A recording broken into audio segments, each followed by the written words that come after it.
तर मस्त अशी तयारी करून मी आज सकाळी सकाळी कुठे चालली बघायचे तर व्लॉग नक्की पूर्ण बघा. आता मी परत पालखीच्या इकडे चाललेलो आहे.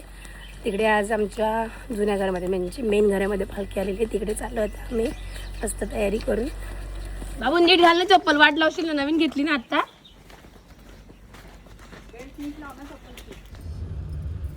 कुठे गेला लालू?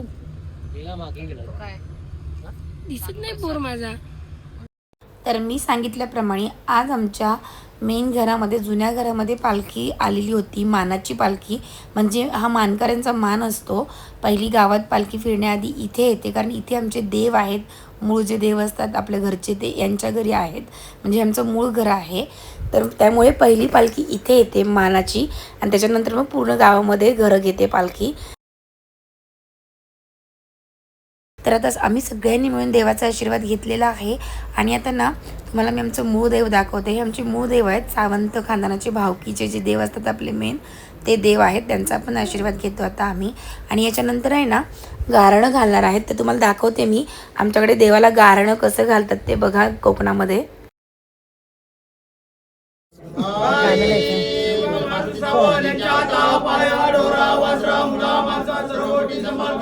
शेती वाकी दिवाणी दरबारा बरोबर ध्यानवस्ता देव शहरा सवशत देव गणेश पादुरकुरा कोटाळा देव संभाळ बाई मा भागिला जामी तुमचे बाराईदार ते संभाळ कर शहरा सवशत देव संभाळ आज बेटी जी आहे ना आज बेटी बाई मा आज बेटी ओटीवरली आहे ती मान करून घे संभाळ बाई मा संतोष सावंत आज बेटी ओटीवरली आहे ती मान करून घे संभाळ बाई मा संजय सावंत आज बेटी ओटीवरली आहे ती मान करून घे संभाळ.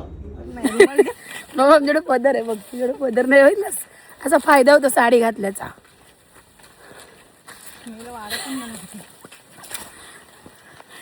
काकीला झालंय गरम, आता एसी लावायच्या घरी जाऊन बाई. इकडे ना जामचं झाड होतं. हे फळ ना खूप सुंदर असतं, खूप पाणी असतं त्याच्यामध्ये, त्याच्यामुळे उन्हाळ्यात हे फळ खायचं खरंच आपल्या शरीरासाठी चांगलं असतं. इकडे खूप पडले होते, आम्ही त्यातले थोडेसे घेऊन आलो. किती जाम चोरून आणले बघा, झाडावर चढून चढून काढले बिचारीनी. कुठे कुठे का नव्या घराचे येते ना. तुला गरम होते काय रे? तुझ्यासारखं त्याला गरम होते. कपडे काढून फिरतोस तो. ते बाबू काय काय ते आणले आपण ते. दीदी जरा कापते काय ग? ते कापायचे काय असं खायचं? हे ग हे त्याला मीठ लावायचंय ना, क्वांटिटी कमी करते प्लेटीतली.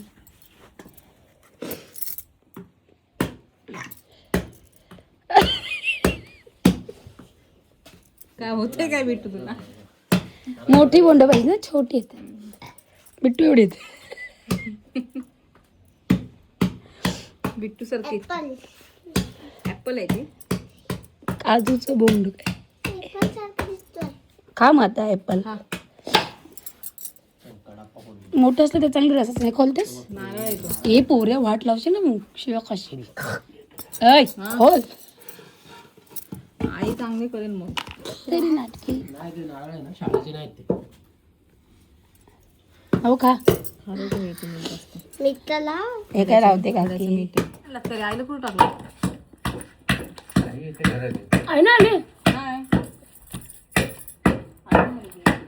तब्येत सोचू शांती कैसे आई आईसोबत बोलत होती तुला. मस्त लागतं. काजूचं बोंड, काजूचं बोंड अजून मोठं असतं, अजून रस असताय ना. आणि किती पाठवायला लागलं मोठा. बाबूनी बाबू एवढा त्याचा हात लावतो तो काढला. मस्त. कुठं जाऊया? पेंटिंग करायला. चला आज पेंटिंग करूया. झोपायचं नाही, झोपलं की सगळं गेलं.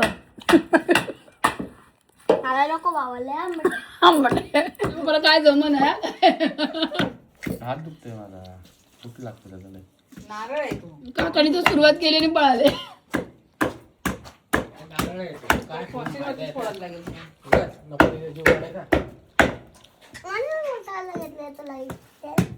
फायनली नारळ निघालेला आहे. माझ्या नवऱ्यान बिचारीनी जोर लावून लावून काढला. जेवल्या सगळा भात जिरला ग बाई. जेवायला द्यायला लागलं बाबू, तुला जेवायला द्यायला लागलं तर परत तू असं दोनदा जेवतोस तसं.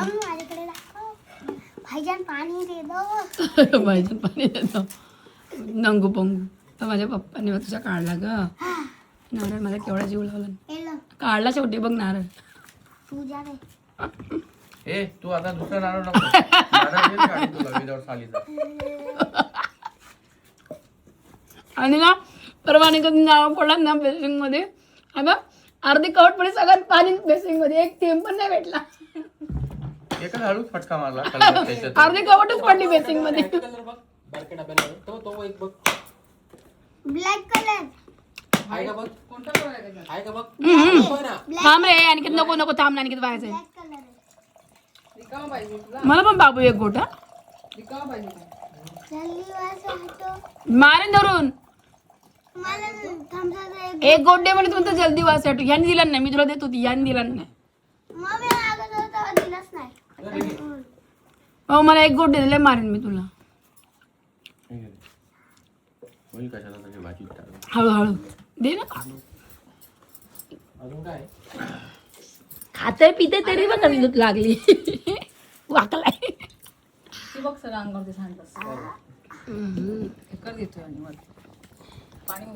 होतंय पितो. ह्याला काय एकटा पण काय मासे येणार आहे यांना दे. थोडस तुरट आहे. बघू दे आणखी खोबरं दे इकडं. खोबरं देतं का असं करतो म्हणजे वाटी दे मी काढते ही फोडलेलीच दे. आहे माझ्याकडे सुरी. ली सगळं हे टाकून दे तिकडे. काल दुपारी ड्रॉइंग केली आणि रात्री पेंटिंग करूया म्हटलं पण ते काही झालं नाही. रात्रीपासून प्लॅनिंग चाललेलं पण शेवटी आता दुपारी बसलो आम्ही पेंटिंग करायला. म्हटलं आज उरकूनच घेऊया नाही तर आज उद्या काल रात्री असं करता करता ते राहून जाईल. कारण 4च दिवसाची सुट्टी आहे. म्हटलं चला पटकन आवरून घेऊ. काकी कशावर बसले बस सिमेंटवर. सिमेंट लागेल. गप्प बस नाही तर पप्पांना बाबांना सांगेल. बिट्टू बिट्टू आहे.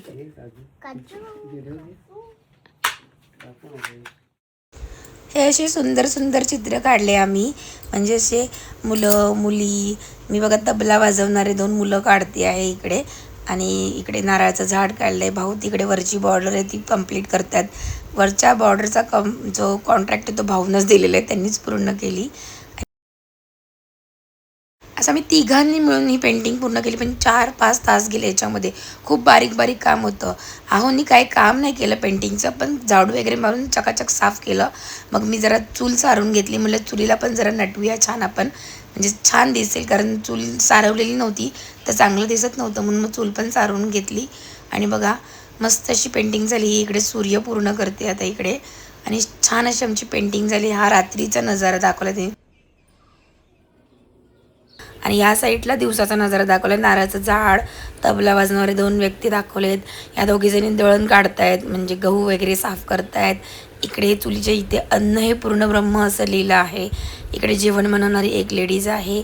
इथे जात्यावरती दळण दळते. मंदिर सूर्य खाली एक बैलगाडीवर व्यक्ती चालला आहे. हे चाललेत रानामध्ये. विहिरीवरती दोघीजणी आल्या आहेत. तुळस घर हे रानामध्ये लाकडं घ्यायला चाललेत मुलं. असं छान छान पेंटिंग केली आम्ही. खूप सुंदर झाली पेंटिंग. एकदम छान दिसत होतं. खूपच भारी वाटत होतं. पहिल्याची भिंत बघितली आणि आत्ताची भिंत बघितली ना फरक खूप मस्त. म्हणजे ही आयडिया होती ना दीप्तीची आणि अक्षय भाऊंची एक नंबर. खूप सुंदर झाली. आजच्या दिवसाचा व्लॉग आहे ना खूप मोठा झाला होता त्याच्यामुळे मी त्याचे 2 भाग बनवले. आता जो तुम्ही बघितला तो सकाळचा पहिला भाग होता आणि आता दुपारनंतरचा दुसरा भाग याचे झलक मी पुढे दाखवते तुम्हाला फास्ट फॉरवर्डमध्ये. ते पुढे आहे. आणि पुढे आम्ही संध्याकाळी नंतर नमन बघायला गेलो होतो. नमन तर एक नंबर होतं. त्याच्यामुळे दुसरा भाग पण तुम्ही नक्की बघा.